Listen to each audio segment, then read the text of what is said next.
Money is not just about math, it's about behavior. And behavior is hard to teach, even to really smart people. Morgan Housel explores how people think about money, the role of emotions, and why doing well with money is more about how you behave than what you know. Chapter 1. No one's crazy. People come from different backgrounds. They grew up in different economies, saw different things, so they behave differently with money. Someone who grew up in poverty thinks about money differently than someone who inherited wealth. Neither is crazy. They're just shaped by their own experiences. Chapter 2. Luck and Risk. Luck and risk are siblings. Bill Gates is successful, but so is the fact that he went to one of the only high schools with a computer. Luck plays a role in success, just as risk can wipe out even the best plans. Be careful judging outcomes. Focus on broad patterns, not single stories. Chapter 3. Never enough. There's no reason to risk what you have for what you don't need. The hardest financial skill is getting the goalpost to stop moving. Enough is knowing when to stop. When rich people risk everything for more, they often lose it all. Knowing what's enough is freedom. Chapter 4. Confounding compounding.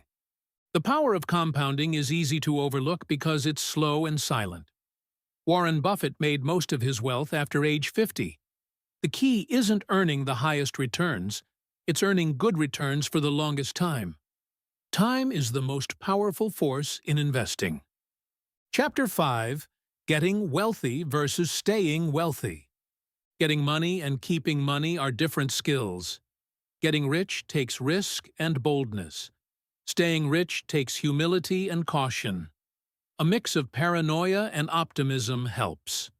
You plan to survive long enough to let luck and compounding do their work. Chapter 6. Tails, you win.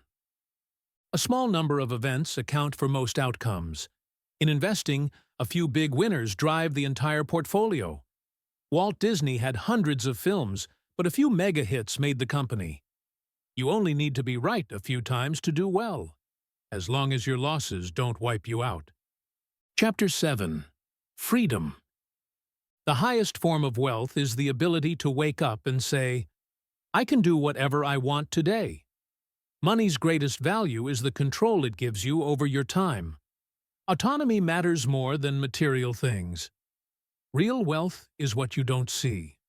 The freedom to choose. Chapter 8. Man in the Car Paradox. People buy fancy things to impress others, but those others usually aren't impressed. When you see someone in a luxury car, you admire the car, not the driver. Chasing status often backfires. Humility builds true respect. Chapter 9. Wealth is what you don't see. Spending money to show people how much money you have is the fastest way to have less money. Wealth is hidden. It's what you save, invest, and don't spend. Rich is flashy. Wealth is quiet. And it's the quiet stuff that builds freedom. Chapter 10. Save money. Saving is the gap between your ego and your income. You don't need a reason to save. Saving gives you flexibility, options, and time.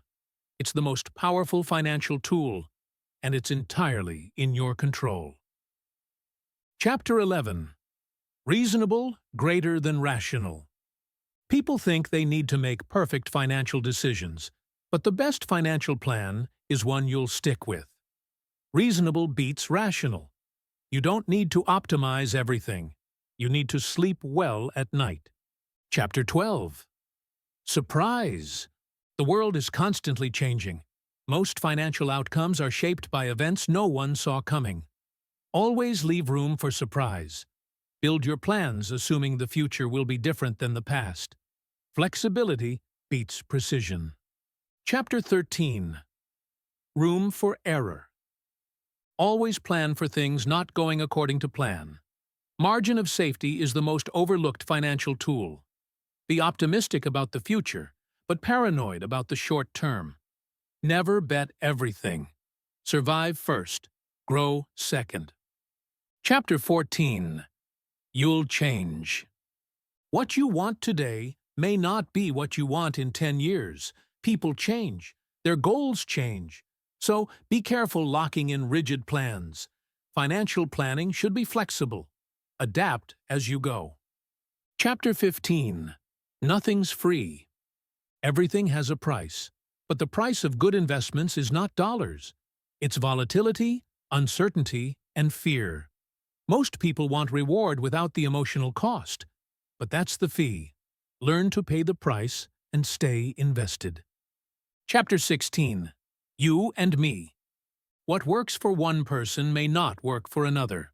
A day trader and a long-term investor can both be smart in their own game. Don't take advice from someone playing a different game. Know your strategy and stick to it. Chapter 17. The seduction of pessimism. Pessimism sounds smarter, but progress is usually slow and invisible. Negativity grabs attention, even though history shows that optimism is more often right. Fear spreads fast, but faith in the long term wins. Chapter 18. When you'll believe anything. Stories drive markets. People want reasons. When uncertainty is high, they make up explanations. Narratives shape behavior more than facts. Be careful with stories that feel good but aren't true. Chapter 19. All together now. Money success is not about intelligence. It's about patience, independence, and behavior. Save regularly. Be reasonable. Accept volatility. Think long-term. Avoid debt. Stay humble. Give yourself time. Chapter 20. Confessions. Morgan Housel shares his own views. He prefers simplicity, long-term investing, low costs, and peace of mind over high returns. He doesn't try to beat the market. He tries to survive and let compounding do the work. Conclusion. Doing well with money isn't about knowledge. It's about behavior. Be humble. Be patient. Value time. Avoid extremes. Know yourself. Save more than you spend. And always remember, money's greatest power is giving you control over your life.